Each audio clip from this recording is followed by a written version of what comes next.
Pada tahun 1578 Masehi telah terjadi peristiwa sejarah di kawasan Afrika Utara, yaitu di Kesultanan Maghribi atau Maroko untuk saat ini.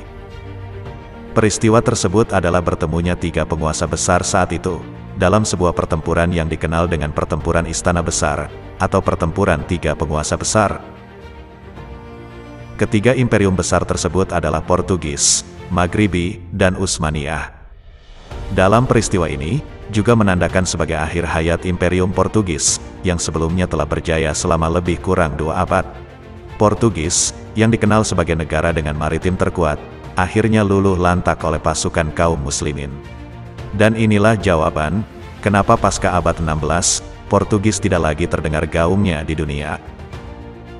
Padahal, sebelumnya telah menjadi salah satu negara terkuat selain Spanyol, yang pada masa awal invasinya ke negeri-negeri muslim menjadi ancaman serius, khususnya negeri-negeri berpenduduk muslim, termasuk kawasan Hindia Belanda.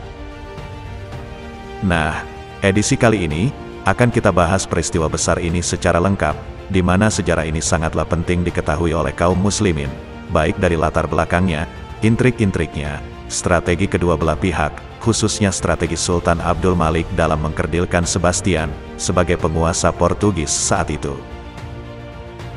Dan inilah Perang Istana Besar, atau Perang Tiga Penguasa Besar yang berhasil meruntuhkan imperium penjajah Portugis.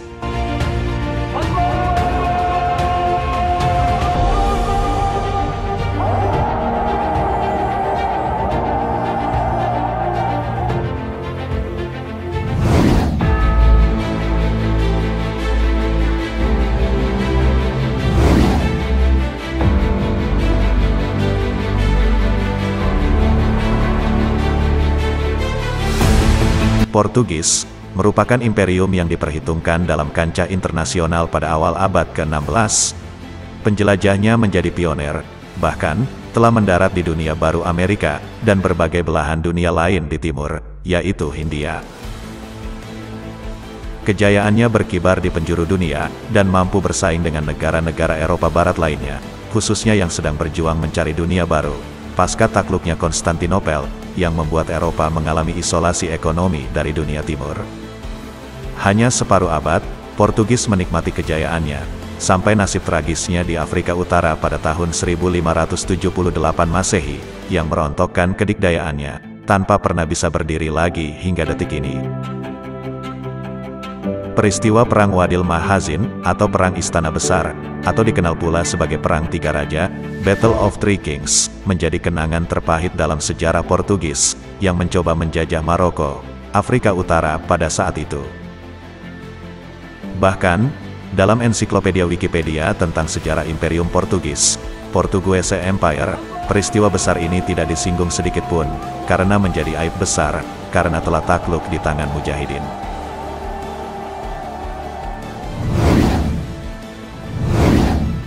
Pada tahun 1578, Kekhalifahan Utsmaniyah berada pada masa puncak kejayaannya, di bawah pimpinan Sultan Sulaiman Al-Qanuni. Wilayah kekuasaannya meliputi wilayah Turki saat ini, hingga di perbatasan Hungaria, di sebelah barat, Timur Tengah, Syria hingga Hijaz, termasuk Mesir, dan seluruh wilayah di kawasan Afrika Utara, kecuali Maghrib atau Maroko. Laut Timur Tengah berada dalam kekuasaan penuh Utsmaniyah, dan terjalin persekutuan erat dengan Perancis, sehingga kondisi Eropa dalam keadaan terpecah belah. Namun, mereka memiliki semangat yang sama, yaitu misi penjelajahan dan penaklukan dunia baru, khususnya di dunia timur. Kompetisi dalam mencari dunia baru berlangsung begitu cepat, dan dipenuhi pertumpahan darah sesama negara Eropa sendiri.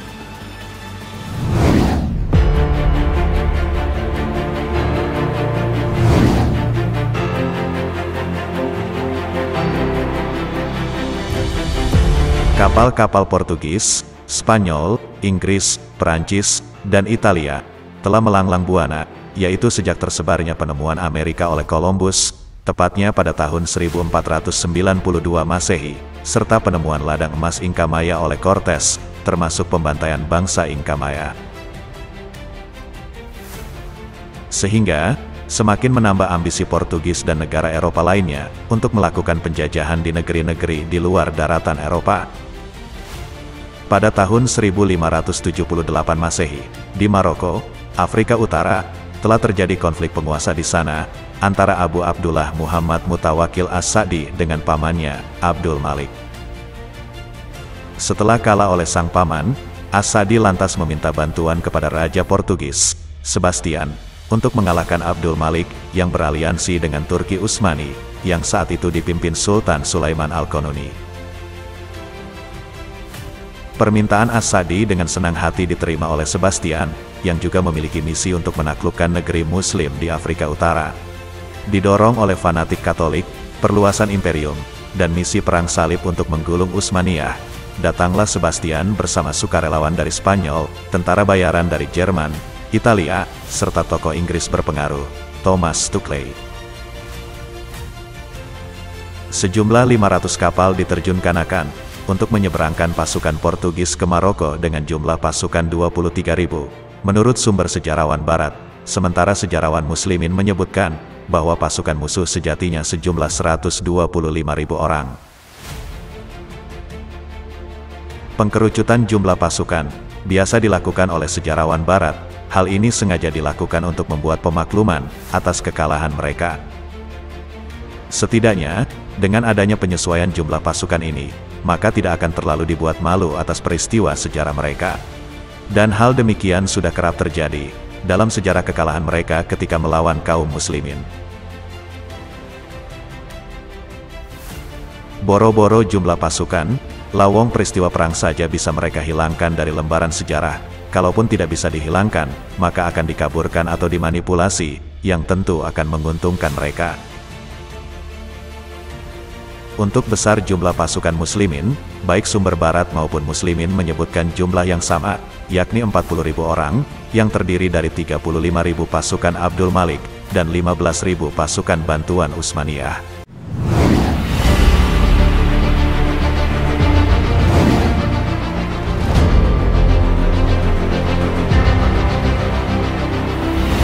Pasukan Portugis mendarat tanggal 24 Juni tahun 1578 di Arzila, Maroko.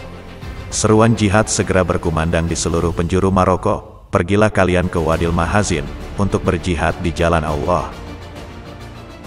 Kemudian, berdatanglah dari berbagai pelosok Maroko para mujahidin di bawah pimpinan Abdul Malik Al-Mutashim Billah. Sementara itu, As-Sa'di juga melancarkan perang opini dan fatwa, dengan berupaya memecah belah kaum muslimin, melalui pengiriman surat kepada penduduk Maroko yang berbunyi, "Saya tidak pernah meminta bantuan pada orang-orang Kristen, kecuali saat tidak dapat bantuan lagi dari muslimin." Bukankah para ulama mengatakan, boleh saja bagi manusia meminta bantuan pada siapa saja, atas orang yang merampas haknya, dengan semua cara yang bisa dia lakukan? Dengarkanlah ancaman Allah, jika kamu tidak mengerjakan, meninggalkan sisa riba, maka ketahuilah, bahwa Allah dan Rasul-Nya akan memerangimu. Sontak saja, opini yang dilancarkan oleh As-Sa'di ini segera mendapatkan jawaban keras dari ulama-ulama Maroko. Adapun perkataanmu, bahwa kau kembali kepada mereka, tatkala tidak ada lagi pertolongan dari muslimin, maka di dalamnya ada larangan, yang akan mendatangkan kemurkaan Roh-Mu. Salah satunya adalah, karena engkau meyakini, bahwa sesungguhnya semua kaum muslimin berada dalam kesesatan, dan sesungguhnya, kebenaran tidak bisa ditegakkan, kecuali dengan bantuan orang-orang Kristen, kita berlindung kepada Allah dari kecerobohan ini. Dan yang kedua, sesungguhnya kamu meminta pertolongan kepada orang-orang kafir untuk memerangi muslimin. Padahal, Rasulullah bersabda, sesungguhnya, saya tidak pernah meminta pertolongan pada orang-orang yang menyekutukan Allah. Engkau sendiri telah membanggakan diri dalam suratmu, yang bersama gerombolan orang-orang Romawi yang kini berada bersamamu. Dan kau merasa terangkat, dengan datangnya raja itu dengan tentaranya. Lalu, bagaimana posisimu dengan firman Allah dalam surat At-Taubah berikut? Dan Allah tidak menghendaki, selain menyempurnakan cahayanya, walaupun orang-orang kafir tidak menyukainya. Dari sini kita bisa menilai, mana pihak yang benar, dan mana yang salah. Indikator paling mudah adalah kepada siapa mereka menjalin kerjasama. Portugis sendiri, secara terang-terangan telah memusuhi dunia Islam. Artinya, umat Islam sangat dilarang untuk menjalin hubungan kerjasama dengan kaum kafir harbi, terlebih lagi dalam hal berperang melawan sesama muslim. Kondisi semacam ini sering terjadi di dunia Islam dari masa ke masa. Namun, titik poinnya sangat jelas, yaitu, kalau ada kalangan dari umat Islam menjalin hubungan dengan kaum kafir harbi, maka dapat dipastikan bahwa mereka tergolong kaum fasik, ataupun terkategori munafik. Karena tidak ada kerjasama apapun dengan kaum yang menentang hukum Allah Subhanahu wa Ta'ala.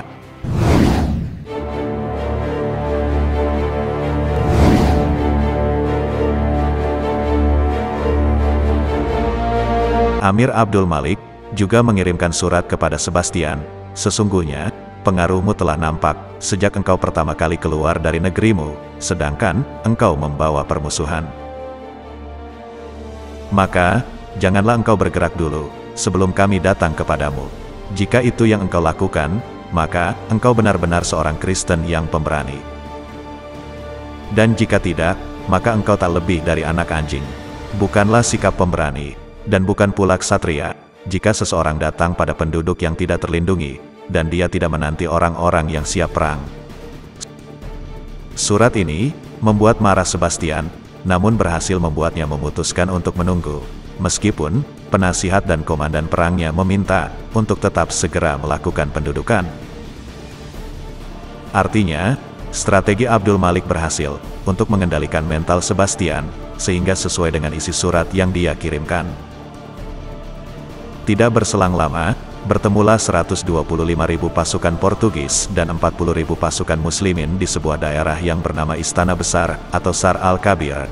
Kawasan ini sekitar lebih 100 km di sebelah selatan Tangier dan 20 km jauhnya dari pantai. Kecerdasan taktik Abdul Malik berhasil memancing dan mengisolasi pasukan Sebastian dari pasukan artileri armada kapalnya di pantai. Pasukan kavaleri juga dikirimkan untuk menghancurkan jembatan di belakang Sebastian, sehingga berhasil memutus jalur bantuan dan pelarian musuh. Kemudian, Abdul Malik mengatur meriam artileri di bagian depan, yang selanjutnya pasukan infanteri dan pemanah di tengah, dengan posisi memanjang, serta kavaleri kudanya di sayap kanan dan kiri. Sebenarnya, Abdul Malik dalam kondisi menderita sakit, namun, semangat jihadnya yang menggelora membuatnya tetap tegar. Sejak kapan, seseorang yang sakit mendapat pengecualian dalam jihad di jalan Allah? Jawabnya, ketika diminta untuk tidak terjun di medan perang. Sebuah sikap mental pejuang yang merindukan jihad di jalan Allah untuk memerangi kaum kufar.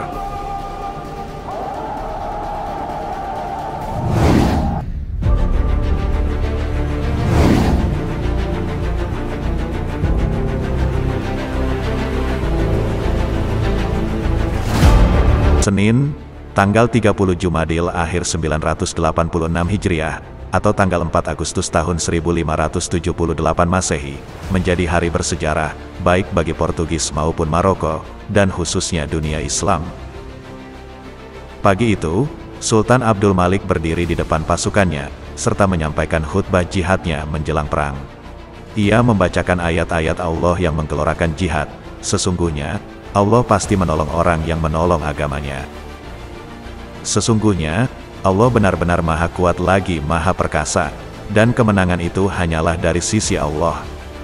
Sesungguhnya, Allah maha perkasa lagi maha bijaksana. Hai orang-orang yang beriman, apabila kamu bertemu dengan orang-orang kafir yang sedang menyerangmu, maka, janganlah kamu membelakangi mereka, atau mundur. Sultan Abdul Malik terus membakar semangat muslimin untuk mati syahid. Di seberang mereka, para kardinal Portugis pun melakukan hal yang sama, membakar semangat pasukannya yang dipimpin oleh Sebastian. Pasukan Portugis menjadikan perang ini sebagai bagian dari perang salib. Perang ditandai dengan 10 letusan meriam dari kedua belah pihak. Takbir menggema dari pasukan kaum muslimin yang menggetarkan siapapun yang mendengarnya. Majulah kedua pasukan saling merangsek ke tengah medan pertempuran.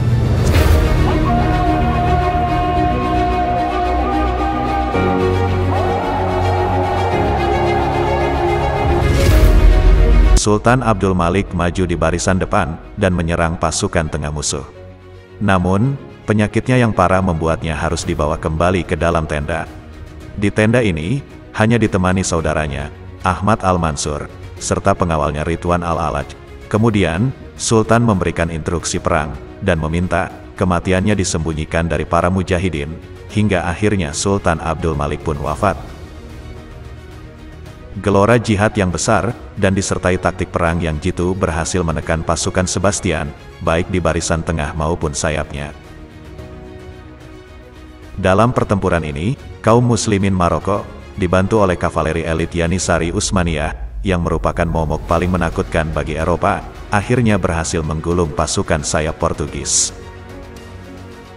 Seluruh pasukan Portugis lari mundur ke jembatan Sungai Wadil Mahazin. Sayangnya, jembatan harapan itu telah dihancurkan, sehingga aroma kematian menghinggapi pasukan Kristen Portugis. Banyak yang mati tercebur ke sungai, termasuk Asadi dan Sebastian, yang mayatnya tidak pernah ditemukan, sedangkan sisanya tertawan dan terbunuh oleh pedang tombak tentara Allah. Selama 4 jam 20 menit, Allah menunjukkan pertolongannya dengan menghinakan pasukan Portugis di negeri kaum muslimin. Pasca perang Istana Besar ini, naiklah Ahmad Al-Mansur sebagai Sultan di Maroko yang menggantikan Sultan Abdul Malik. Kabar kemenangan segera tersebar di seluruh negeri muslimin, dan disambut dengan sukacita. Wibawa kaum muslimin, khususnya Maroko meningkat, sehingga datanglah utusan-utusan dari berbagai negeri Eropa, yang mengirimkan hadiah dan menjalin hubungan dagang. Di sisi lain, Portugis sendiri, mengalami masa-masa kegelapan, di mana imperiumnya di beberapa belahan dunia runtuh, dan dicaplok oleh negara-negara Eropa lainnya, dan hanya tersisa Timor Leste, yang tersisa hingga abad ke-20. Kerajaan Portugis sendiri dikuasai, dan berada dalam genggaman Spanyol selama berabad-abad lamanya.